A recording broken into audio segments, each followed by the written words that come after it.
That's better. Good morning, everyone. We are Slight Edge, but we're saying good morning to Jimmy Lou because you are just a thing of beauty. Yes. We love you. Thrilled to have your presence. Totally. As present as you are able to be. And if you are just here to hear our voices and you can't think, we are so good with that. So thank you for being here today. And can I just say, who was it? Oh, it was Dr. Tina. I was talking with Dr. Tina the other day. So a couple of us know who this lady is.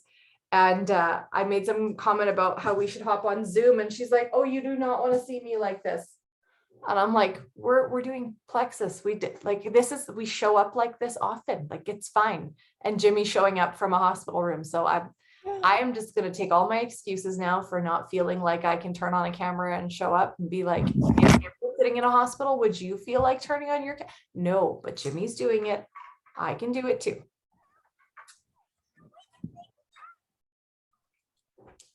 Can't hear you, honey. Can you put your phone? Oh, okay. Hear me now? Yeah. Okay. Okay. Oops. Lost ya. Where are you? We can still hear you. You can hear me now? You bet. No? Yes. Yes. You're good. Saturdays are quieter. I don't have, besides my usual things in the morning, I don't have extra people coming in and bugging me or taking me somewhere. So I thought, well, I'm missing everybody. And I thought I'll try to jump on before I get somebody walking in here again. So yeah, I just want to see everybody's faces and be part of it. So I'm so behind in the book. I think I had it in one of my bags at one point and then it's gone. I don't even know where it went to. I hope it's at home somewhere, but yeah. So what chapter are you guys on? 11. Oh, okay. Amy, Yeah. I don't know. Okay. Nowhere near. So, but yeah. Amy doesn't know what chapter we're on either. It's perfect. It's fine. All good. You are exactly where you're supposed to be. And we appreciate you plugging that in with us. So yes, chapters 11 and 12. We're starting with Mastering the Slight Edge. Mastering the Slight Edge. Again, we are in the section, you guys embarked on the section last week that is living the slight edge. And Sherry and I were just talking about living the slight edge, making a plan, executing it, not going for perfection, just progress. And I think, Sherry, would you share what you were sharing with me before about protein? Is that okay? I know that it's far off, but it's like we can look at stuff in a book all day long, but it's the life application pieces where you're like, oh, there it is. Well, it's the whole thing on protein. And like, I should know this, guys. My degree was in food. So here's the story. My degree is in Lisa, food. Jessica is talking about protein. And then Jessica and Christian are talking about we need more protein. So I'm trying to figure out what this actually looks like in real. So I had a consultation with Christian. He says, if you want to weigh 140 pounds, you need 140 grams of protein every day. Like 140 grams of protein? Like, I kind of know where protein comes from. I like protein. I kind of know how much protein is in things, like a serving of chicken or beef has about 20 grams of protein. Our shakes have 21 grams of protein. Like, this is a lot of protein. Like 140 grams, that's like 20 times 5 to get to 100 and 2 more. Like, that's 7 servings of meat in a day. I'm like, oh my word. And all the cattle ranchers say amen. It's like, I like meat. Don't get me wrong. But 7 servings? Then he tells me that 75 grams of carbs and 50 grams of fat. Well, now we've got a problem, because when we get 7 servings of meat, we're pushing the fat level, and with nothing on it, just straight meat, we're not getting carbs. Well, that's a problem. And I know that's a problem for me because I've done that before. So that's not going to work. So I spent yesterday trying to get my head wrapped around using a little app called Lose It. And there is a free version. They're kind of tricky. When you sign up for it, it looks like you have to pay, but you don't have to pay. There's a free version. Trying to figure out what I could eat that would give me 140 grams of protein and stay within the rest of the parameters. I'll tell you, I didn't make it, but I did better than I would have done if I hadn't tried. Mm-hmm. And that for me is the key. I got 88 grams of protein in. I didn't even get up to the number of calories because it was the day after. It was day 4 on a reset, which was fine. I couldn't possibly eat that much. But I really did better than I would have done before. And the awareness of what I had to start thinking about, what I need to have in the fridge, was huge. So just on the side of it, I'm looking at ground turkey, and ground turkey has apparently a ton of protein and not a lot of. Because I've been looking at Sheila's breakfast. Sorry. So now we're just watching every time. Now I'm really paying attention to what people are eating who I know are doing the same thing, right? And the whole concept, and Sherry didn't say this part this time, but if you want to balance your hormones, it's a minimum of 70 grams of protein a day. Yeah. If you're looking at hormone balance. And so I've been watching Sheila Cron. And she's like, I've been having like eggs and ground turkey and, you know, whatever, like for breakfast. And I'm looking at this, and it's a cup of ground turkey is 31.88 grams of protein. Diana says she used her FitnessPal and she got to 75% of her daily recommended amount. Good job. That's really good. That is really good. I think it would be really interesting to have a good conversation, like even in the Leader Lounge, on which apps we're using for what, as far as nutrition and support goes, and what we like about them and what we don't. So Sherry, I think putting that, because that Lose It one, I've never. No, and it was the first one Christian suggested. Yeah. I mean, MyFitnessPal is probably the most common one that people use. Mm-hmm. It's a little more complex, I think. I think Lose It is a little simpler interface. Something that I've found really interesting, and I know we're kind of getting off. We're on the slight edge. It's fine. But something I've actually found really interesting has been this silly scale thing that I bought. Guys, I've never owned a scale. Like, it just has not ever been a thing I have had. And so when we were going to start doing the reset, I was like, you know what? I think that's my tax lady over here, I could use this as a business write-off, because it is like, let's just do this together. And what has been so fascinating to me has been where the weight is coming off of. Where I carry weight is in my core. I don't tend to carry it on my butt or my hips or my thighs or my, whatever, like it's all in my core. And so I wondered about the visceral fat, right? Because that's the dangerous stuff that goes around your organs and stuff. And so I was able to see where that was getting lost, the subcutaneous fat, your water weight, you're like all these things that breaks everything down. This is not an expensive thing, you guys. Like, I think I paid $35 for it. I remember when they came out, they were like $150, or like you could get the extra one, whatever. And I'm like, oh, good. Look at that. My patience, or we'll call it patience, not like just putting it off and not doing it. But my patience was good for this. It's, yeah. Okay, Cheryl's saying I use MyFitnessPal. Not sure it's my favorite. I've used off and on for 5 years. Guessing, yeah. I always get to the point where it's like, you can pay for this version. And I'm like, So I guess I really think this fits right into the slight edge, because the interesting piece is when he begins chapter 11, he talks about babies learning to walk. Yes. And his comment is, first you declared it. And I think that's what we're talking about here. We're talking about declaring that protein matters, declaring that we are going to focus on protein. Or we're saying, good enough, I don't care. Like, we're making a choice.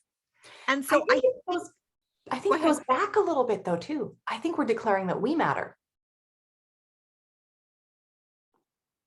yes. Yes.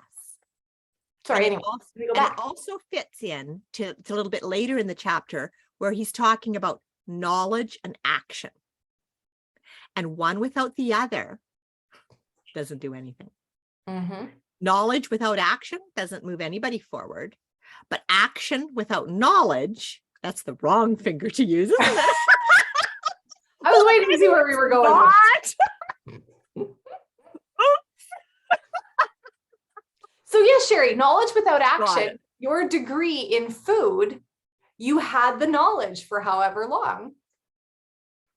So what is Except what I want to tell you is that the knowledge that I acquired at that time, and it's a long time ago now, was wrong. It was not accurate. The research has updated it and it's different. And Amy wants to talk, but she's muted yet. Yes, science. Their wording.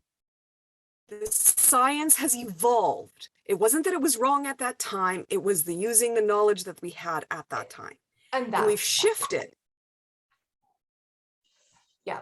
It was And not only there was a has few it shifted, errors but with it. you're choosing to implement newer understanding of body systems, because you will still talk to, and I just read something about margarine was better than butter. And it was like, okay, well, I guess you haven't seen the quality of research that I have seen. Yeah. And that's okay.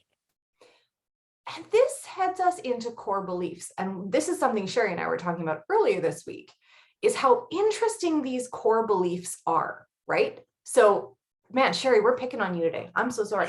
But Sherry's core beliefs are rooted in this knowledge that she has accumulated over the years, but it started with her degree, right? If you guys don't know, she's a home economist. Like, I think that the amount of knowledge that you have is brilliant.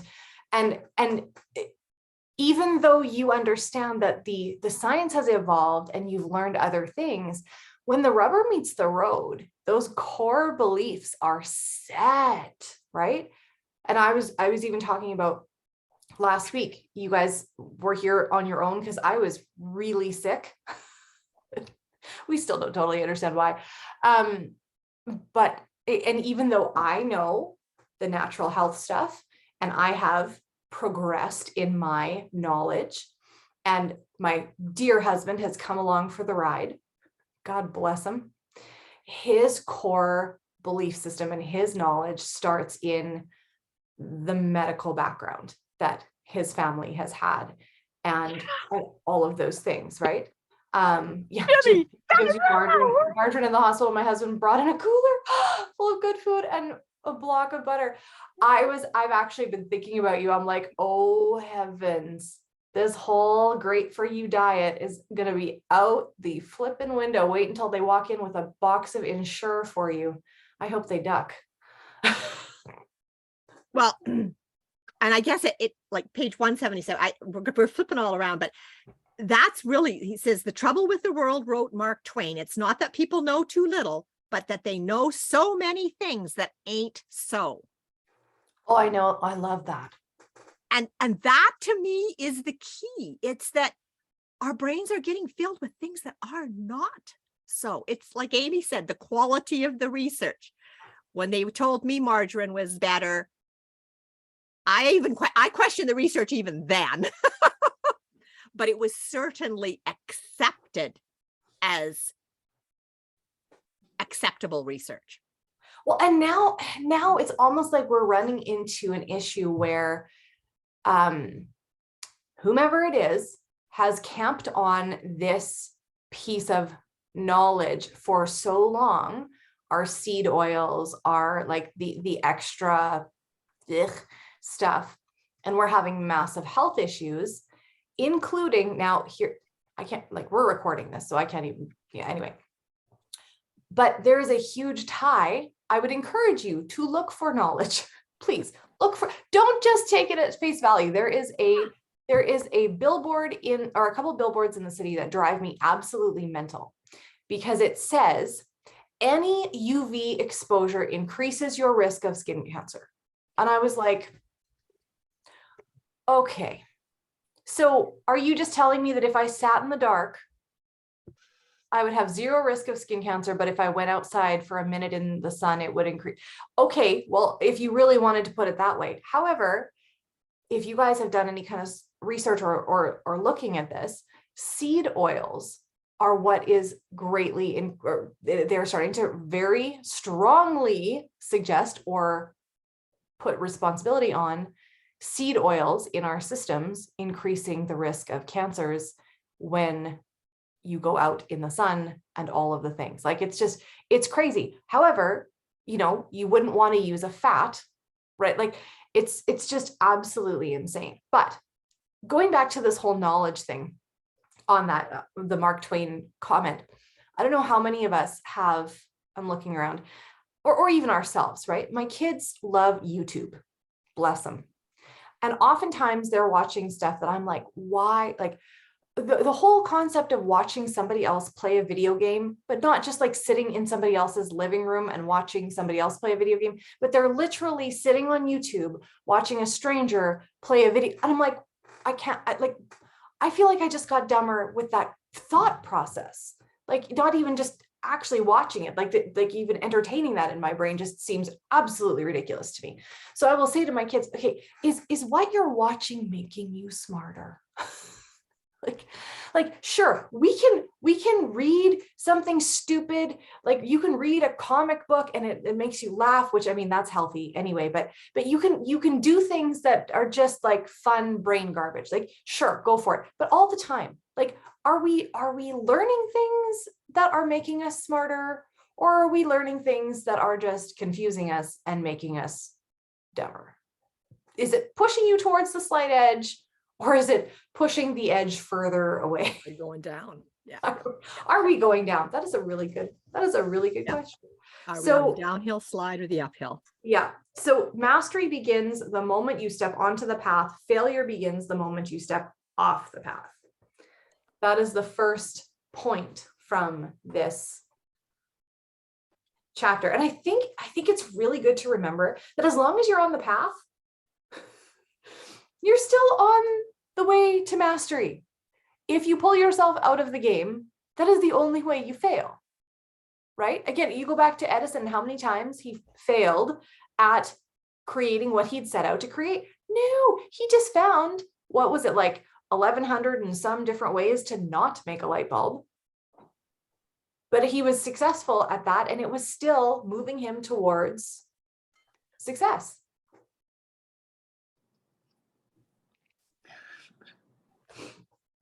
Wanting is uncomfortable, yet wanting is essential to winning. Then we've got that whole, like, where I am versus where I could be. I actually like that wanting piece, because for me, it kind of described why even your best friends might not support you when you share with them a vision or a goal. And I really liked where he said, they tend to respond by raining on your parade. And when they do, it's not out of malice or the conscious desire to blunt your excitement.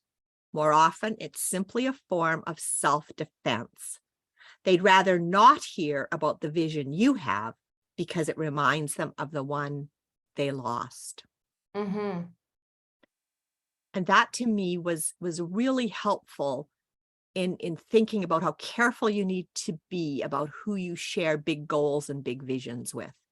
Because when you're sharing big goals and big visions with somebody who hasn't been there, because they don't see how you can get there, and they're afraid for you.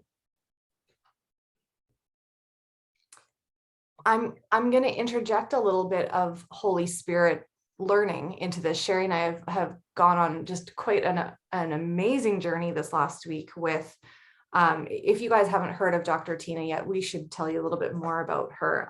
But Sherry and I did a webinar course this last week about the supernatural advantages of business by the Spirit. And this has happened to me, what Sherry was suggesting before, talking about, I think we're on page, what, 163? Yes. 163, where I have shared goals with people that I know in my core, you know that this has been spoken into you. And I've shared it with someone excitedly, and that person hasn't had that goal spoken into them, right? So when we begin to really lean into what the Holy Spirit wants for us in our businesses and in our lives, guess what? That message doesn't get broadcast to everybody. That gets downloaded in here. And the moment that we step out of that, at least for me, when we step out of that moment where that download has happened, what starts to happen? Doubt, fear. Did you really hear that? Are you really supposed to do that? And you haven't even told anybody yet. That's just simply in the spiritual realm, right? Where you have heard something, you have this seed of desire planted in your heart, and you know what you're supposed to go and what you're supposed to do. And so then the enemy starts to pick. Are you really supposed to? Are you sure? And then you talk to somebody else and they're like, I don't think so. And fair, you need to have some godly wisdom people in your life, but you need to understand that sometimes those goals and those dreams are planted in your heart, and you are supposed to walk them out with the Spirit first. And you're not supposed to have other people understand you. And it's okay. It's okay not to have those people understand you. But we can get so discouraged because we're excited and we want to talk about it with people, right? And we want to tell people, and those people that are closest to us, those people whose opinions we value the most, who may not be walking the slight edge, by the way. And then what happens? Then we get discouraged because they don't have that same vision as we do. And we're looking for confirmation, but we don't have to have that external confirmation, you guys. If you know that you know that you know that you know that this is where you're supposed to be. And I don't know how we design ourselves as good support people, because I would love to say that if Amy came to me with one of these, I know this is what I'm supposed to be doing, but the Holy Spirit hadn't downloaded that into me yet, I would still want to be that support person. I don't want to rain on her parade. I want to be able to hold her up in this and not be like, yeah, right? I don't know how we become that community. I don't know.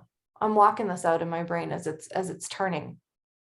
But just know that if the Holy Spirit has given you something in your heart that you're supposed to be doing, then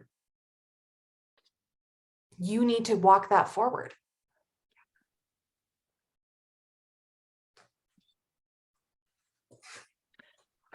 I think page 165, when he talks about you can gauge the limitations of a person's life by the size of the problems that get him or her down. You can measure the impact of the person's life by the size of the problems that he or she solves. So I like his example. Do I put the cans in the bottom of the bag and then put the bread on top? As a grocery store bagger, that's the level of your problem solving. And we've all had it happen. We've all had that reversed because somebody didn't get that problem solving right. But if you can solve big problems, you get bigger pay. The size of your income is determined by the size of the problems you solve. So I know that every one of us on this screen has faced what we consider problems.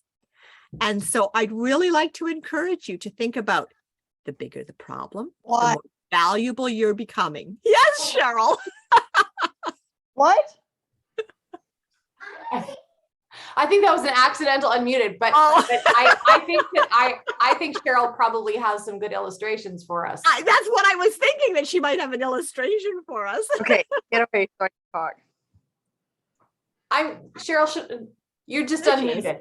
There she There is. you are. Oh. Hi. What do you want me to tell you?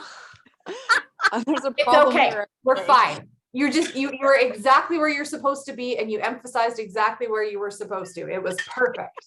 Absolutely perfect. It was my daughter, actually. So There we you go. heard what she said. It works. It It worked. works. Yeah. Chelsea just said the enemy tends to attack you more when you're on the right path. So instead of being discouraged, you should know that you're right where you need to be. Absolutely. So good. Yeah, totally. I was actually just talking with somebody who is having massive issues in a completely unrelated portion of her home because of the work that she's doing in here, right? And my husband always says, you know what? If you're not meeting resistance, you are not doing a whole lot to disrupt the bad. If the devil is leaving you alone, you're not doing it right. You're not pushing hard enough. That's interesting. Yeah. Yeah. I also really like that he said what most people call a problem is simply a gap, an open space between point A and point B. If you keep an open mind, it's an open space that you can bridge. And oftentimes that's where I have gotten caught up in the past too, because problem, I know where I need to go, but then I've got 6,742 questions that are in between A and B. And if I can't answer every single one of them, how do I get to here, right?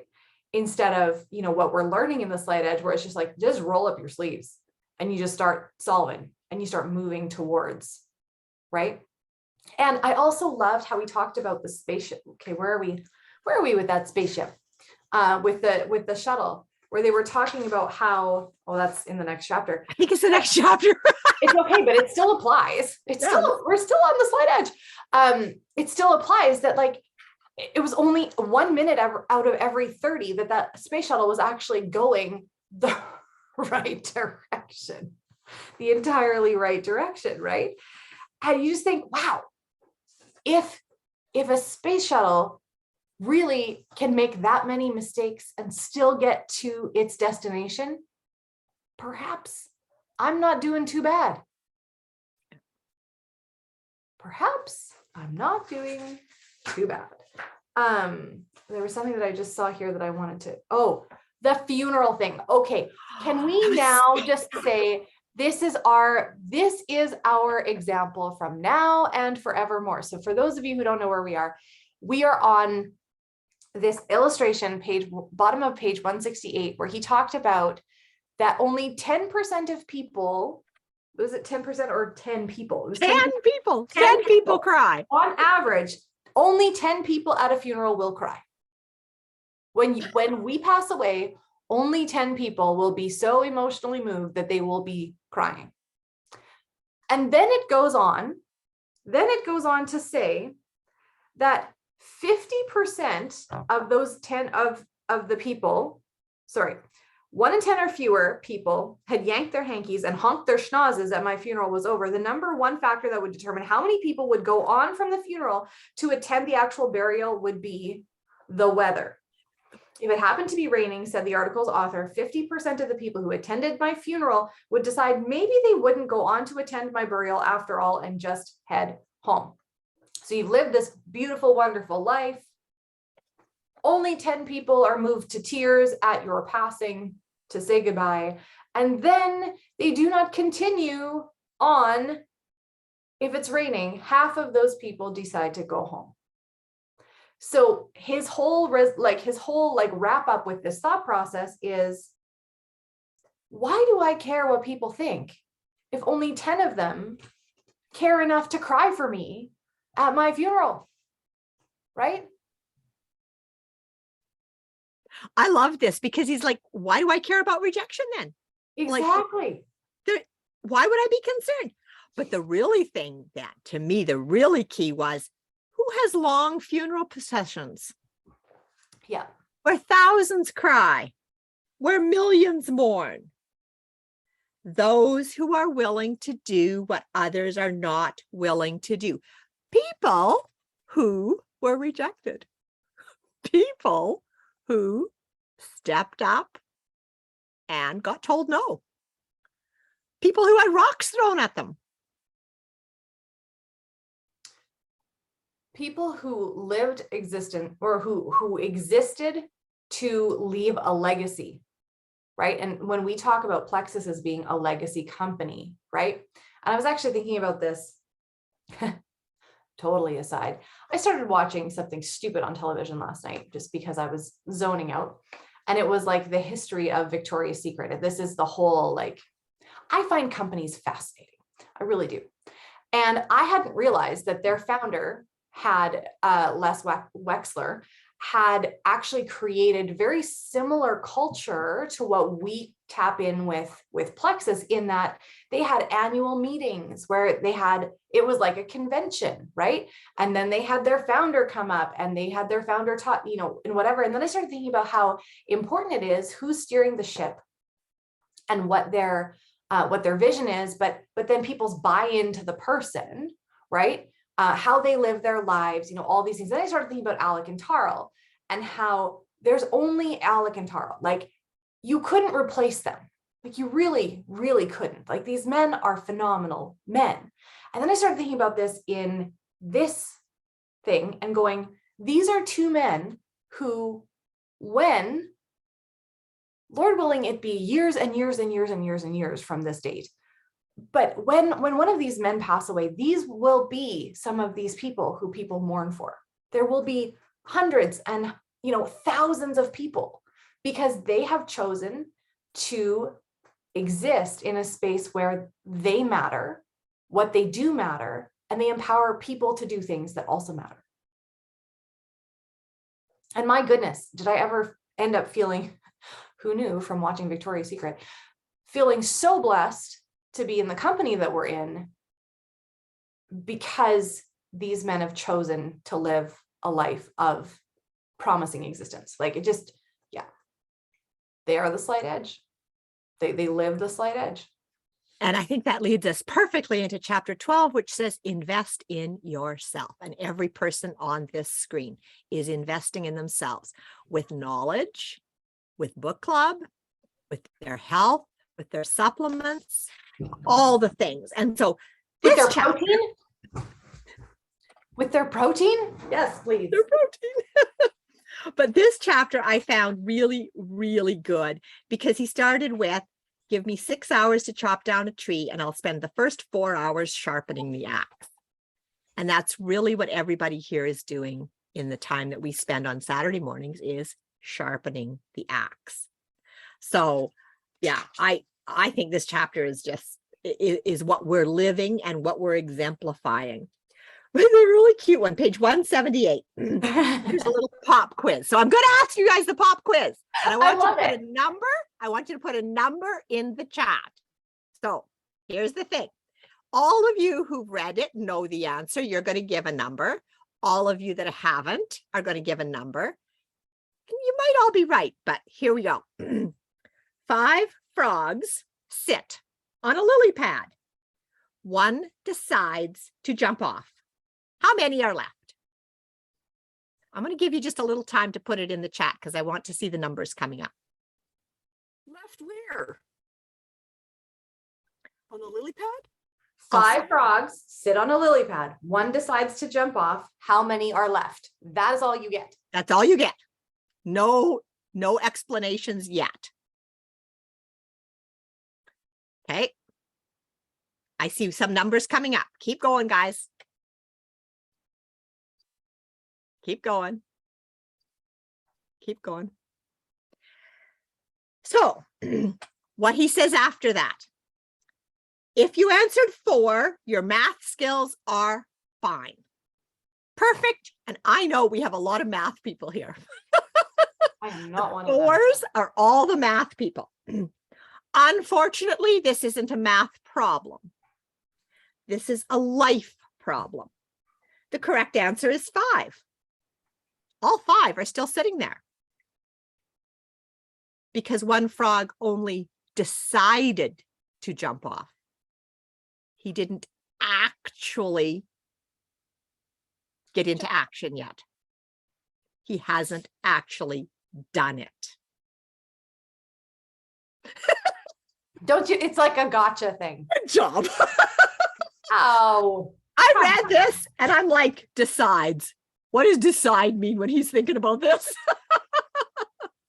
But this is so often the case, and I am really guilty. So this is a perfect example for me. I decide I'm going to do something, but I don't quite get it all done. So my protein yesterday, I decided. I did a lot of the work. I didn't quite get it all done. So today we're working on it again. And until it actually is getting accomplished, I'm like that little kid learning to walk. I'm in the process of mastery. mm-hmm. I'm falling down. I'm holding on to the chairs to stand up. Yep. And I love this. Like there's 2 kinds of learning by study. So reading, listening to audios, attending classes and seminars, and learning by doing, right? Book smarts is not enough. All true success is built from a foundation of study plus street smarts. If you want to stay grounded and move ahead at the same time, you need a balance. You need balance, right? It's just like if you had a surgeon who had read all of the books and had all of the knowledge, but had never actually cut into somebody to perform the surgery, it wouldn't matter. Like you might navigate pretty decently, but you wouldn't have that. You wouldn't have the street smarts. You wouldn't have that practical application of the knowledge, right? Well, what if this goes wrong? Well, what if this goes wrong? And oh, this is how this actually feels. And all of those things, right? Exactly. Like we can say that, okay, only 10% of people are going to cry at my funeral, so I might as well just go right ahead, right? Keep them away from me. Yep. No problem. Gotcha. But if only 10% of people cry at my funeral, but you have never actually felt the sting of rejection, that knowledge is only going to take you so far. You need to understand what rejection feels like and how it feels to move on and then be accepted after the rejection and be like, oh, we're all fine. I didn't die. Let's go again. I also loved how he suggested all of these books that have been written and are absolute cornerstones of personal development. And they're not, as a man doeth, it's as a man thinketh, right? It's not, it has very little to do with the doing, and it's all like your thought process before the doing. The whole 4 hours to sharpen the axe, 2 hours to execute cutting down the tree. I like that on page 180 under the rhythm of learning. Knowledge without practice is useless, said Confucius. But he added a second line. Practice without knowledge is dangerous. That makes me think that surgeon. Mm-hmm. Or even like Christian is you consulted with Christian, which I think is absolutely brilliant. Christian is Dr. Tina's son. Super cool. Can we just take a moment? Dr. Tina's son, Christian, who is a personal trainer, who is now courting Victoria, who is Jessica Hogan-Noren's daughter. That is going to be a very cool union. It's just so cool. Anyway, so you go to the gym, but you have no knowledge of what you're doing. You're just going to plow through and do it. And then you've been exercising the same way for however long, but your form is wrong. And you are developing muscle in the wrong place or the wrong way. And there can be injury and there can be lasting effects to the lack of knowledge and simply the execution.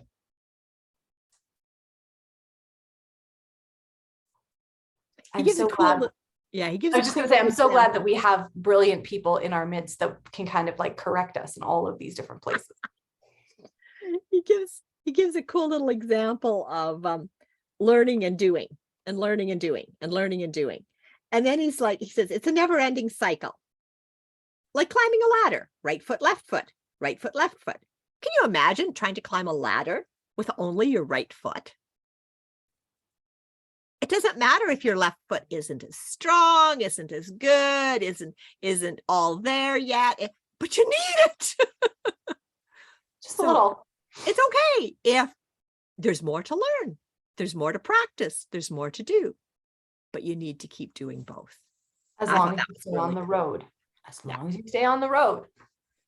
Or if you come off the road, which we're all going to do, you get back Yes. on the road. And I think that's the key. Well, it's the airplane example as well as the shuttle one, in that, yeah, they're off course over 90% of the time, but they keep course correcting.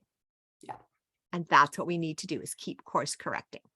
And sometimes you don't know you're off course. You don't know what you don't know. Yeah.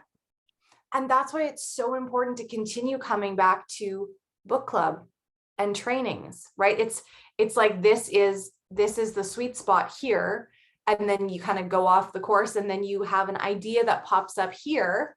And you might read a whole book with only one idea in it that you're like, that's what I needed. Yes, Jimmy, you can Yes. absolutely share. Please do.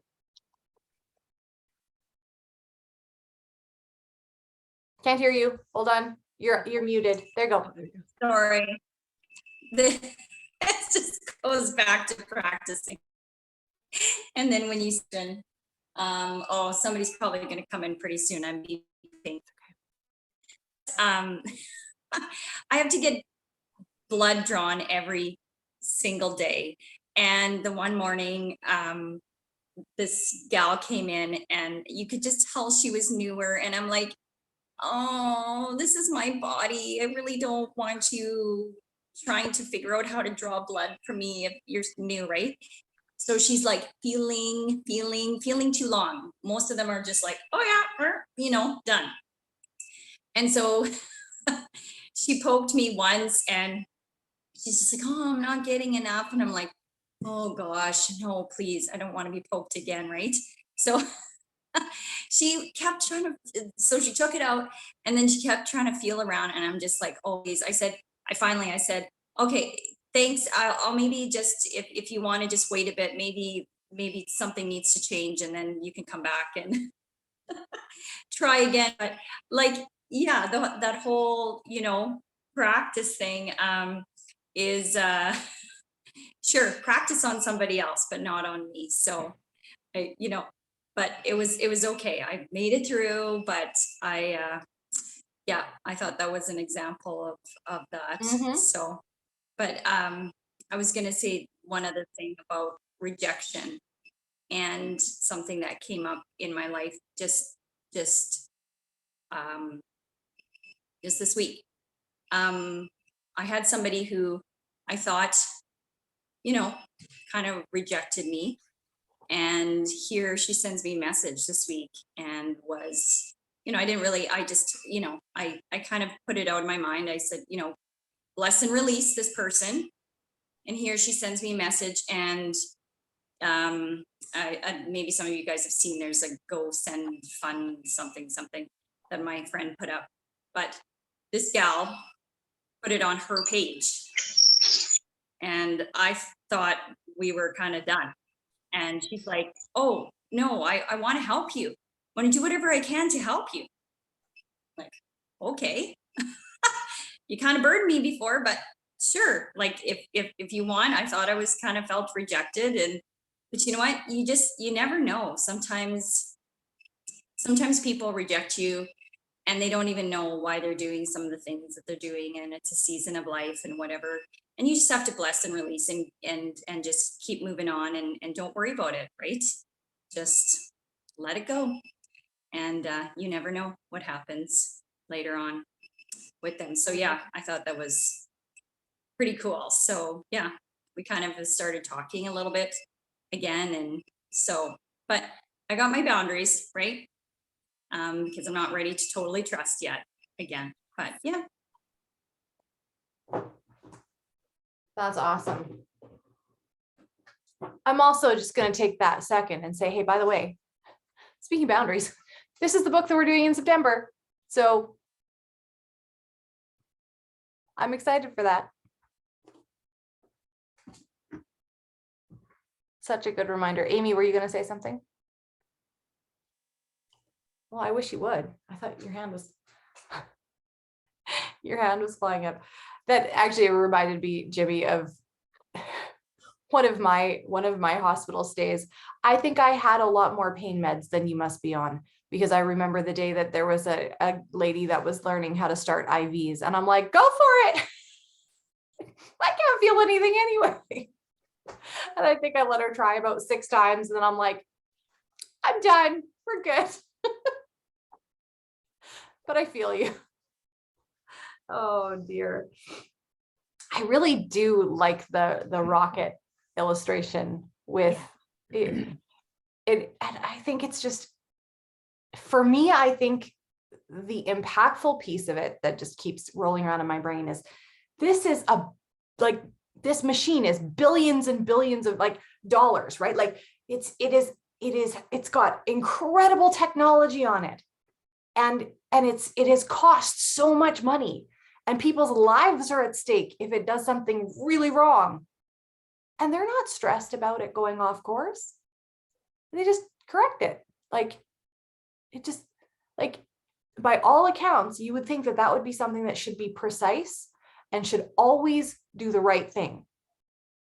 But it doesn't. So why do we assume that we should always be doing the right thing?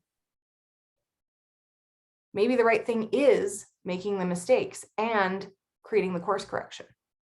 That is the right thing. So if you feel like you're doing it wrong, you'd be like, go me. I'm doing it right. Because those kinds of things are the things that are the teaching points when we're sharing to help someone else move forward. If we did it right every step of the way, where's the learning for us to share? And when you hear those diamonds talk, they are always talking about things that didn't work out, things where they've learned how to change their teaching, change how they helped people. And I think it's like it says in the book on page 185, you return again and again to take the proper course. And we don't have maybe one of those little processors that shuttle does. But what are we guided by? By the picture in mind of the place you're headed for. So that vision, that goal, that why that is deep within you, that's what brings us back again and again to the course correction. And when you circle back to where we started, chapter 11, talking about learning how to walk, a child has that goal so squarely in their line of vision. They're going to walk like everyone else. What do they see all day long? People walking, and they're going to want to do it. They want to do it too, right? And they never consider failure an option. They just keep going. They keep trying. And if only all of our goals could be so vivid and so have so much reminder day by day by day, right? Maybe we would be a little bit more persistent. I think that's really a good reminder to immerse every day in where we want to go, whether it's the diamond dock, whether it's the jewel training, whether it's whatever it is, it's to immerse ourselves with, so we're surrounded by that vision of where we want to go to. Absolutely. I completely agree. The other thing that I want to add on to what you said before is now, after how many years of leadership in this business, now when I encounter a problem or like a challenge, leadership challenge, I realize that leadership challenge, it's to grow me, but it's not for me. Somebody leaving, somebody stopping doing the business, cross recruiting, people try, like all of these things are not for me. They're actually to teach me how to lead through it so that I can be a better leader for my leaders who will then encounter this, and I can help them navigate through to where they need to get to.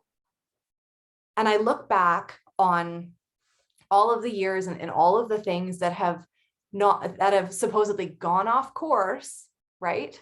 That have distracted us from the goal. And they are the most valuable things that have ever happened in my business, because I've seen what's come out of them. The refining fire of creating community around something negative or unsavory that has happened, or how you build your community and how you build relationship and how you work through all of these different things. Remind yourself that when you hit choppy waters, it is so that you can help other people navigate them later. Because if you haven't gone through it, how are you supposed to help the next group of people come through too? And it may not just be in your business, it may be in your family, it may be in your friends, that there's something in that learning or challenge or gap that is part of your story. Mm-hmm. Absolutely. I know our time is almost up, but I remember very early on in my business, my upline had said to me, don't worry, once you hit emerald. So like I was a gold at that time. Once you hit emerald, nobody ever falls back from emerald. Nobody ever falls back from emerald.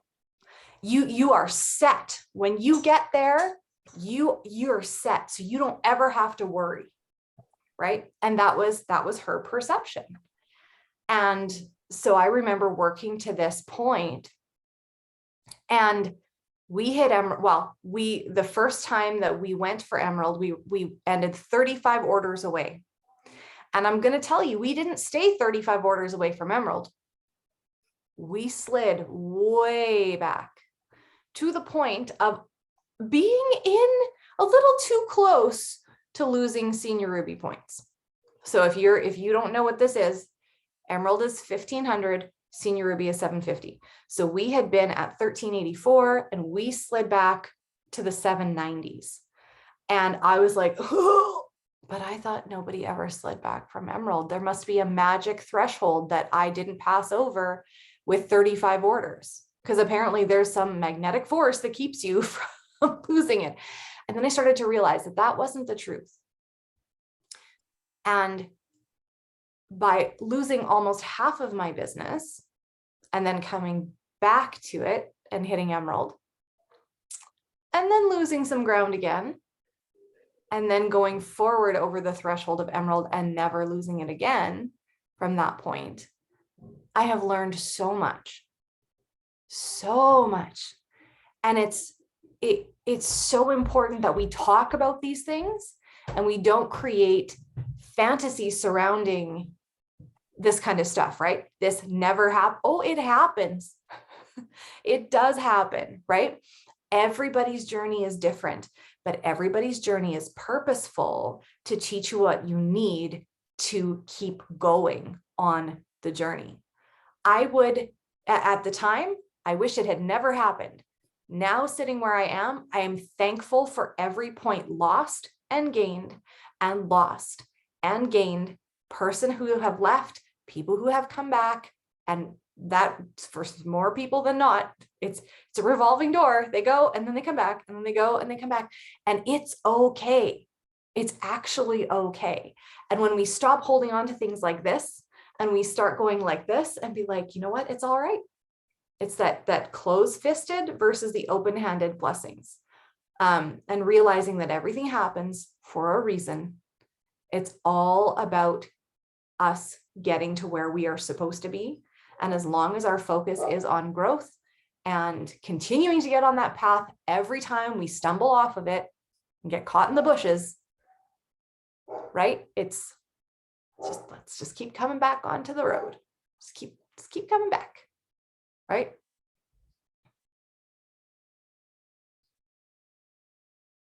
Awesome. All right, guys, we are done this chapter. Next week, I can't believe that we're almost like we're getting to the end of this. Also, interestingly enough, there is a page called Rising Diamonds, and it is Lori Welch's line and down. So we're talking like, no, sorry, Amber and down. So basically anybody that you know in this business that's connected to us in any way, it's them. It's all the people. So if you're not in that page and you want to be, you're more than welcome. Just let me know and I'll throw you an invite. But Amber is starting the Slight Edge.